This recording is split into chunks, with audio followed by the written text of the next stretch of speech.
أمامه العرفي، يحضر العرفي لرماش، توزيع الرأسية يا سلام!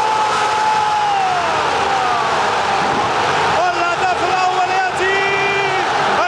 الأول يأتي لفريق شبيبة القبائل بعد محاولة أولى وطلع يتمكن من الوصول للشباك بعد هذه الكرة. محاولة أولى ثم الشمسي بمباراة كبيرة أمام الكرة يعلوي أمام المرمى في مواجهة الحارس. ربما الدفاع كان يعتقد شيء ما، ولكن في مرمى الحارس شوشي والإعلان عن الهدف. الوفاق جابو، يحاول جابو يسدد، جابو لا يموه ويستفيد من خطأ. الكرة الثابتة من هذا المكان ملعوبة بقوة والهدف. تعديل النتيجة من جانب فريق الوفاق ومترف حسين بقوة كبيرة، يخادع الدفاع يخادع الحارس ويعدل النتيجة والموقف.